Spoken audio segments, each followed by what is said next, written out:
This is Medea Benjamin, co-founder of CodePink, Women for Peace. Yesterday you interrupted President Obama at his speech at National Defense University. Why did you do that? Well, I've been working on the issues of drones and Guantanamo now for years, and we've been doing everything that I could possibly think of doing. In the case of drones, I wrote a book. I've been traveling nonstop around the country, speaking out to community groups, universities, church groups. We organized a trip to Pakistan. We put our lives at risk to go to the tribal regions where the drones are killing so many people. We collectively have been protesting at the CIA, at the Pentagon, at the sites where the drones are being operated, the Air Force bases, at the plants where the drones are being produced, the headquarters of the companies, the homes of the CEOs, the home of John Brennan, who is the mastermind of the drone program. At some point you run out of options. And the same on Guantanamo. For years now, we've been working with groups like Witness Against Torture, The World Can't Wait, Veterans for Peace, Amnesty, other groups that have been doing vigils every year when the anniversary comes up on January 11th. I've been going down to Florida to protest at the Southern Command headquarters, organized a group to go to Guantanamo to protest outside of the base there, hooked up with the families of the Guantanamo detainees. Recently I was in London meeting with the groups there that are working on this. We've been talking to the lawyers, supporting their legal cases, and again, you run out of options. So I went yesterday not necessarily thinking I was going to disrupt. It was something that I was certainly prepared to do, but I thought, perhaps naively in retrospect, that the president was going to announce some significant policy changes on either one of those issues. And you felt that he didn't do that? I felt he didn't do it. I kept waiting for it. In fact, I sat back and listened intently to every word he was saying.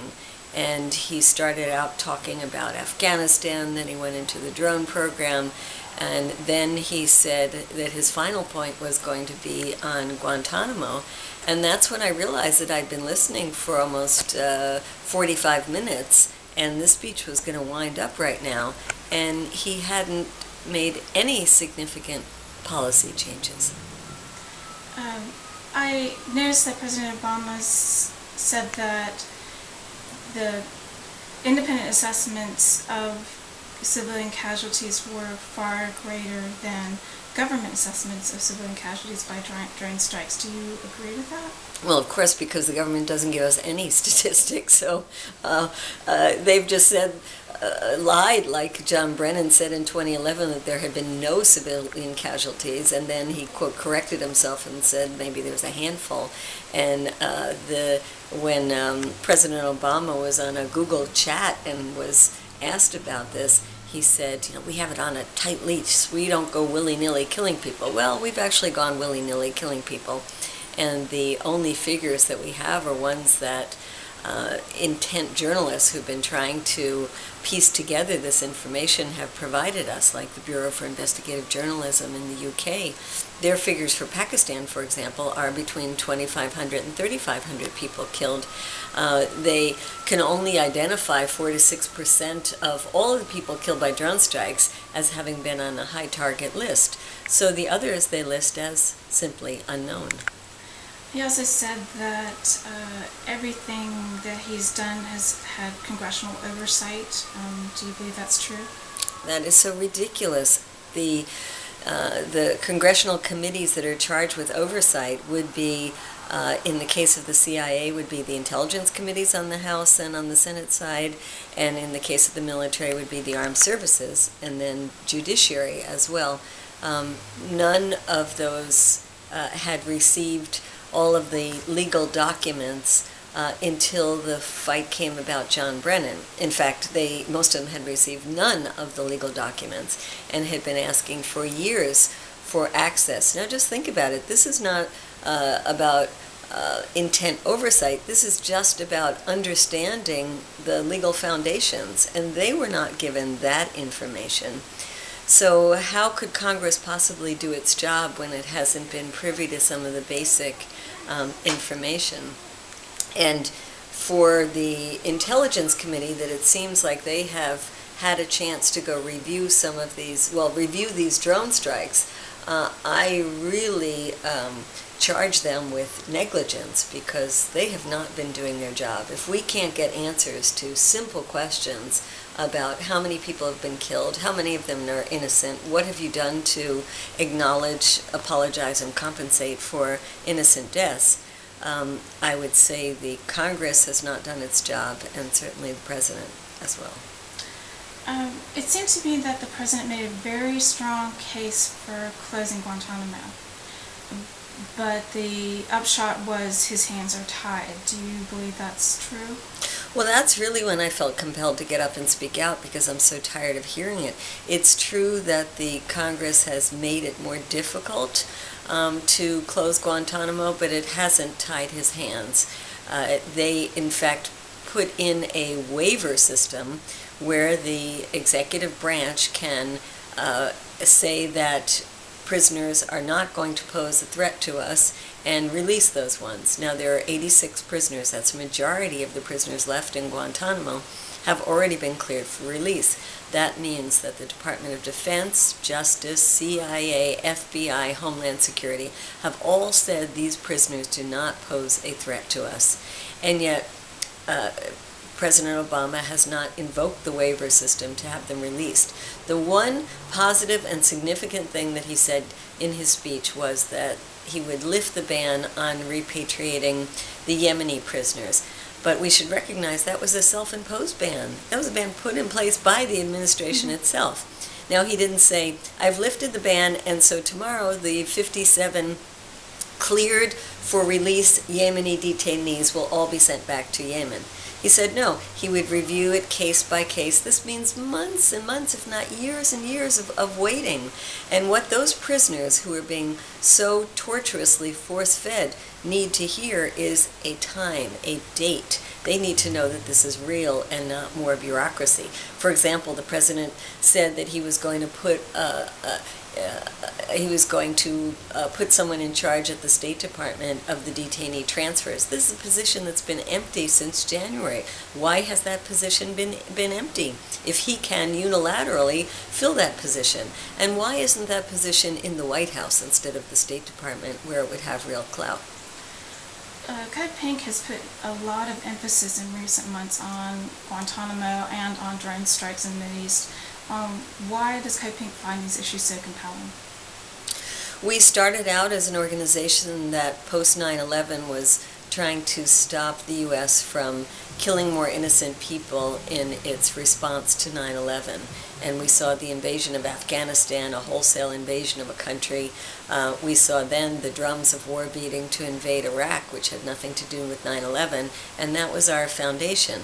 And yet we realized as the years went by, with the winding down of the war in Iraq and hopefully in Afghanistan, that the administration, and now under Obama, had found a new way of keeping wars going, basically behind the backs of American people without putting U.S. troops at risk, but certainly putting the lives of poor people in other countries at risk, and that was through these drones. And that's what got us initially involved in protesting at Air Force bases and doing more research, and in my case, in writing the book about it.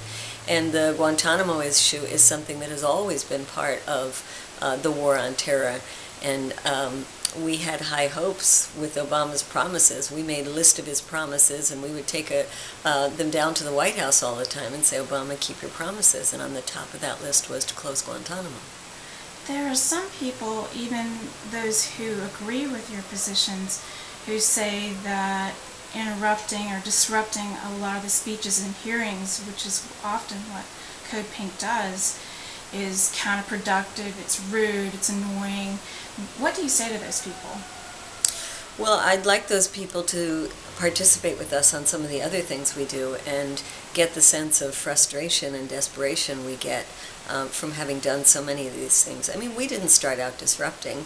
We started out in meetings with our Congress people. We started out writing letters. We started out doing petitions. We started out doing phone calls. It's just over time that we've got progressively more and more desperate. And I think when they see us interrupting in Congress, or what I did during the president's speech, they should recognize it as a sign of desperation, just like the hunger strike in Guantanamo is a sign of desperation. People don't lightly say, I'm going to stop eating. People don't lightly interrupt in Congress, because I was fortunate, amazingly enough, that I didn't get arrested for interrupting the president, but we are always getting arrested in Congress. Anytime we speak out, we get immediately hauled out of Congress and face arrest, which is not fun. Oftentimes it's overnight, it can be expensive, we have to go back to court, we often get banned from going back to Congress for 6 months, sometimes even a year, which is makes it very difficult for us to keep seeking redress from our elected officials. So these are not things we do because we like to, or because we want the publicity, or we want our voices heard. We do it because the traditional ways just don't work. Is that sense of desperation fueled by nothing changing, or the dire circumstances, or the scale of the problem? Things are always changing, and it is positive that the war in Iraq, for the most part, has wound down, and we should remember that's really not thanks to President Obama. That's thanks to the Iraqi government demanding under George Bush that the U.S. sign an agreement that it would leave. So things are changing, and Obama is supposed to be taking the majority of the troops out of Afghanistan, although it won't be all of them, which is unfortunate. And things are changing in terms of the drones. It's new. New drone bases are being set up. New places are being looked at as potential places to invade. There's drumbeats of war in different places at different times, like Iran and North Korea. But I would say that our elected officials have become less and less open to hearing and significantly listening to the voices of ordinary people, that money has become so much of the motor for the way our system works. And there's nothing like money in the military-industrial complex. We're talking about billions and billions and billions of dollars. And so it's the contractors who have the voice. It's the lobbyists who have the ears of our congresspeople. And us little people, we have to find more creative ways. The other thing is to recognize that the media stopped paying attention to us a long time ago. In fact, even under the Bush years, when we would get out hundreds of thousands of people in the street, oftentimes the media would totally ignore it. So we have to find other ways where the media is already there to catch their attention. Well, it sounds like we're going to keep hearing from you and finding different ways to get the media to pay attention. Thanks for talking with us today, Medea. Okay, thanks so much for coming by.